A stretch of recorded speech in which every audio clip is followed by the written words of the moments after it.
Hey everyone, and welcome back. Ready to unlock some secrets to living a life of abundance? Ooh, abundance. I like that. Well, today we're going to be diving deep into The Richest Man in Babylon. Yeah. And trust me, this book, it's about way more than just money. Yeah, it really is. It's really about crafting a life that's rich in every sense of the word, in every single way. And what's so fascinating about this book is that it uses all these parables set in ancient Babylon to give us this timeless wisdom, Yeah. And it's amazing how relevant it still is today. Yeah. And it's not just about like stacking up cash. It's really about a more holistic approach to success. Yeah. Saving, investing, personal growth, your family, your community, it's all connected. I love that. So one of the things that I found really interesting was this concept of paying yourself first. Yeah. The book says you should save at least 10% of your income, no matter what, no excuses. But that doesn't sound like deprivation, does it? No, not at all. It's more about building a strong foundation for your future. Exactly. Exactly. It's like, think about it this way. When you automate that 10% savings, it's almost like you're tricking yourself into building wealth. Oh, I like that. You're less likely to miss the money that you never see in your checking account. And you're not going to be tempted to spend it. That's true. Ah, So it's a little bit of like a little mind game to outsmart our spending habits. exactly. I like that. Okay, so besides like the psychology behind it, why is this pay yourself first concept so financially sound? Why does it really work? Well, consider the magic of compounding. It's like, have you ever seen a snowball rolling downhill? Yes. It starts small, but then it just gathers all this momentum and size over time. So consistently saving even small amounts allows your money to grow exponentially over time. And that's thanks to the power of compound interest. Exactly. It's planting a tiny little seed, right? And with time and nurturing and consistency, it grows into this massive tree. Yeah. Speaking of nurturing, let's talk about controlling our spending a little bit. The Babylonians didn't have online shopping to tempt them, No, they didn't. but I think their advice on, needs versus wants is spot on, even today. Absolutely. Klessen's warnings about lifestyle inflation are even more relevant today than ever before. Wow. Like, think about it. We're constantly being bombarded with messages, to buy the newest gadgets, the latest fashion, Yeah. and live beyond our means. Yeah, upgrade our car, get a bigger house. Exactly. Yeah. Exactly. But the real key is aligning your spending with your values and your goals. I love that. It's not about saying no to everything. It's about being intentional with your guesses. Exactly. Okay, so this is where things get really interesting for me. This concept of making your money work for you, Yes. getting those savings that we talked about to multiply. Yes. So think of it this way. You save a portion of your earnings, Uh-huh. but then you plant those savings like seeds. Okay. And they grow and produce more seeds. That's your return on your investment, which you can then reinvest. And it just keeps going and going and going. So this whole idea of investing, of putting your money to work for you, it's really crucial for building that long-term wealth. It's like you're creating this little money-making machine. Exactly.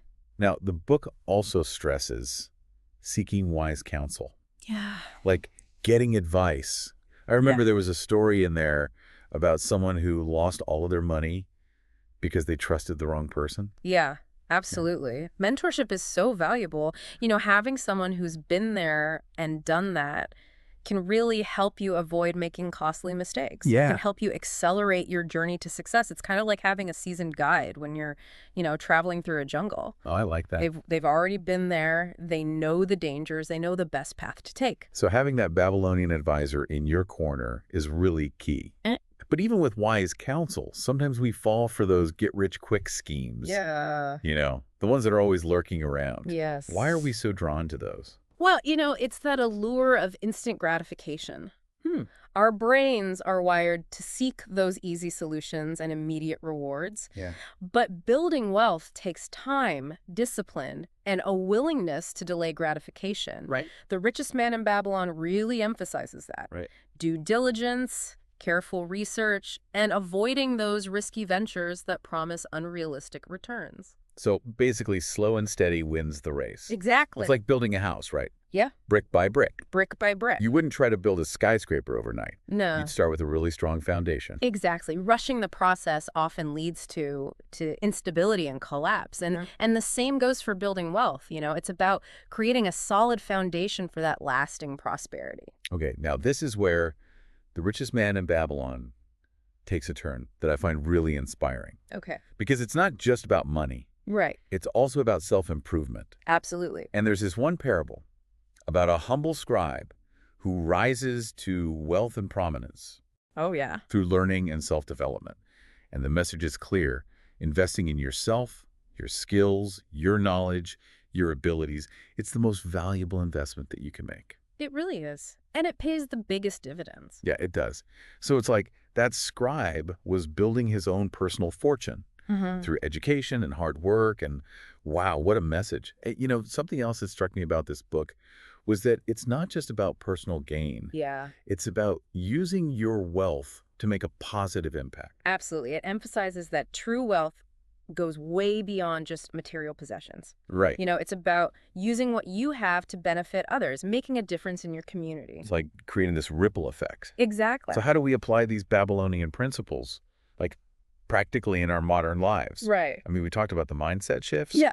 But what about like concrete actions that people can take? Well, building a solid financial foundation starts with being disciplined with your savings. Think about setting up a dedicated savings account, like just for savings, Okay. and committing to putting that 10% of each paycheck in there automatically. Automatically, yeah. Out of sight, out of mind. Oh, I love that. And don't forget about creating a financial plan. Yes. You know, it's like having a roadmap for your money. Exactly. What are your short-term goals? Yeah. Long-term goals? Right. Paying off debt, maybe building an emergency fund, Yes. saving for retirement. Yeah. All of that. Having that plan keeps you focused and motivated. Absolutely. Now let's talk about investing wisely. Okay. It can feel kind of intimidating Yeah, I know. to a lot of people, but it doesn't have to be. It really doesn't. Knowledge is power, right? Absolutely. And luckily, there are so many resources available today. Oh, there are. Books, podcasts, online courses that can help you learn the basics of investing Right, at your own pace. at your own pace. And remember, you don't have to start big. No, start small. Starting small is key. Maybe begin with some low-risk investments like index funds or bonds. Exactly. And as you gain more knowledge and confidence, Right. you can explore other options. Yeah, and don't be afraid to seek out guidance from a financial advisor or a mentor. You know, having that expert perspective can just make sure you're making informed decisions. You know, and I think that's something people overlook, like Yeah. having someone in your corner Yeah.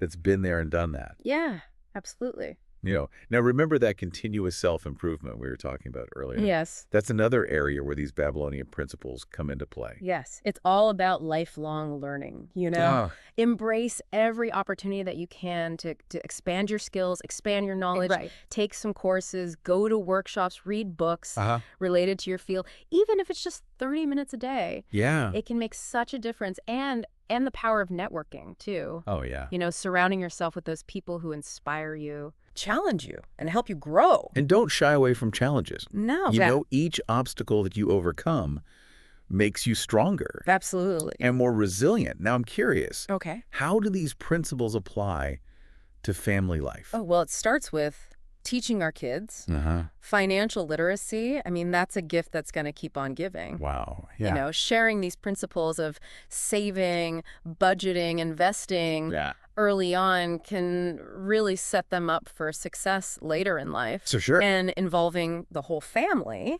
in setting financial goals, you know? Yeah. Whether it's buying a house or starting a business or even just traveling. Yeah. It can really create a sense of unity and purpose. I love that. It's like that old saying, What's that? a family that saves together stays together. Well, maybe not exactly. Yeah. But you get the idea. I do. I Yeah. do. And don't forget about the importance of just spending quality time together. Right. You know, wealth isn't just about money. No, it's not. It's about creating a rich and meaningful life for yourself and for your loved ones. Absolutely. So true. And speaking of enriching our lives, Okay. let's not forget about, you know, our health, Right. our businesses. Yeah. Those are areas where these principles apply, right? Absolutely. Invest in your health Yeah. through nutritious foods, exercise, regular checkups.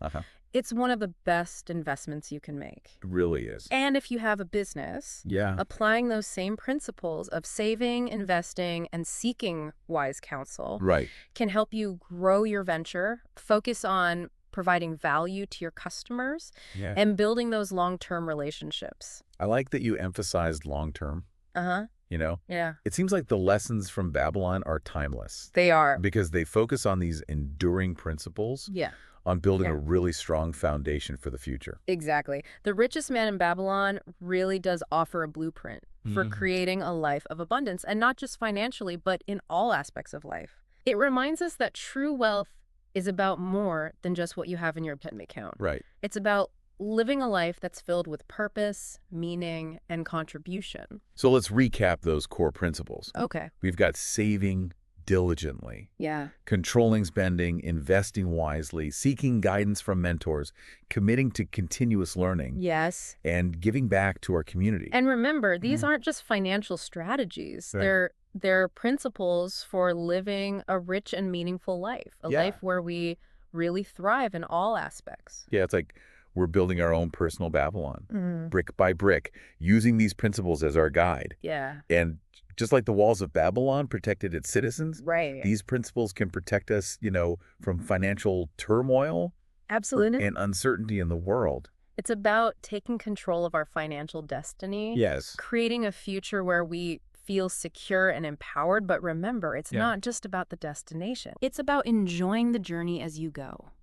So true. So true. As we wrap up our deep dive into The Richest Man in Babylon, Yeah. what's like the one golden nugget that you want our listeners to take away from this? What's the one thing you really want them to remember? I think the most important thing is that the path to wealth, both financial and personal, it really begins with a simple shift in mindset. Okay. It's about recognizing that you are in control. Yeah. You are the architect of your own fortune.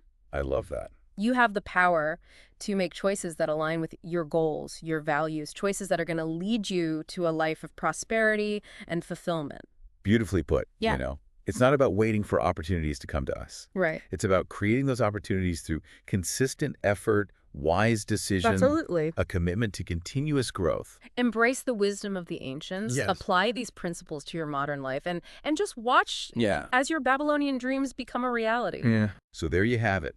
The ancient secrets to a life of abundance. Unlocked. Unlocked. Start taking those small, consistent steps Yes. towards your Babylonian dreams today. And remember, wealth is not just about money.